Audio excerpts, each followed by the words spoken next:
Hey guys, what's up? Lewin here at GarageBand and Beyond, and I'm with a home recording. I would call you maybe an up and coming, like a legend almost, like a living legend in the home recording world. People talk about you all the time to me on my channel. So anyway, Jack Conte from Pomplamoose, who howdy doody. Most of you don't need any introduction to him. So thank you very much for taking the time. Of course. First off.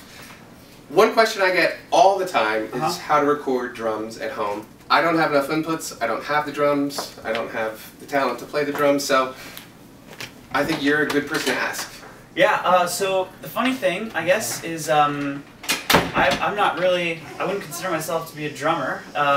So the way Pomplamoose records drums is almost like we create our own samples, and we do that usually one piece at a time. So we'll record the kick, and then we'll record hi-hat, and we'we'll record snare. So you really do that, like each individual? Oh yeah, I mean the videos are literally, see, it's what you see is what you hear. So we make our own samples, and then I sort of loop them and create beats in Pro Tools.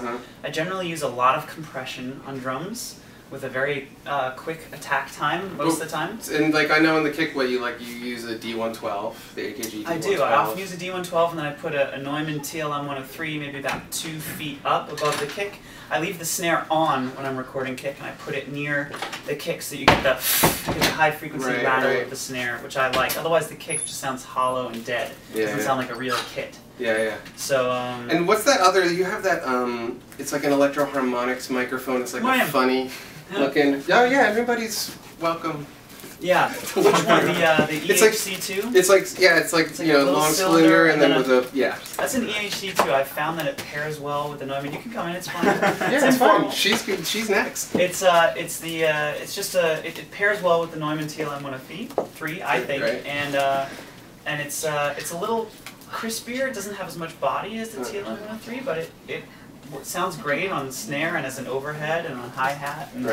I use it for vocals sometimes when I'm going for Ben Folds was holding it and was playing piano. Yeah, he dug that mic on piano, I thought that was an interesting creative technique. Yeah. That blew my mind when he just grabbed the mic and was like, just record it right now. And he was just going like this with the mic right there and moving it around. That was really cool, Yeah, I think there's this whole idea that, I don't know, Ben's really good about that. He's really good about being creative and not sticking to, you know, like I don't know anybody who wouldn't put the microphone on a stand before they recorded. And Ben just freaking grabbed it and was like, nah, don't worry about it, we don't need it on a microphone. And he just held it relatively still. And it sounded fine. It sounded great. It sounded amazing, That's interesting. I mean, you know, like I was saying before, I talk about being creative all the time on my channel, you know, trying to find new sounds or just trying to find cool sounds in your whatever environment you're stuck in. Right. Do you do any sort of like acoustic baffling or anything in your listening space? Yeah, absolutely. I have a bunch of like Owens Corning around, which is like a fiberglass insulation. Yeah. And it's basically all around the mix room, so it really deadens a lot of the sound. Okay. Yeah. And in the new videos, I see that you have that wood and the corrugated aluminum. Is that part of the acoustic treatment? It is, in your new space? The wood is little slats that are angled, and then there's no parallel walls in there, so the walls are angled as well.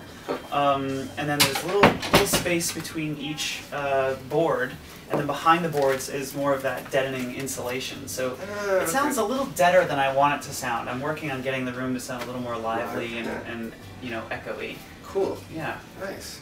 Well, now I'm asking like my own personal questions, so I think we're done. But thanks a lot. You're welcome. For being on GarageBand and Beyond. Absolutely. Jack Conte, everybody. Go check out his channel. It's what is it? YouTube.com. Jack Conte. We'll leave a link Jack for Conte Music. Somewhere. And yeah, cool. Cool. Thanks. All right. Thanks, Lewin. Bye, everybody. Bye.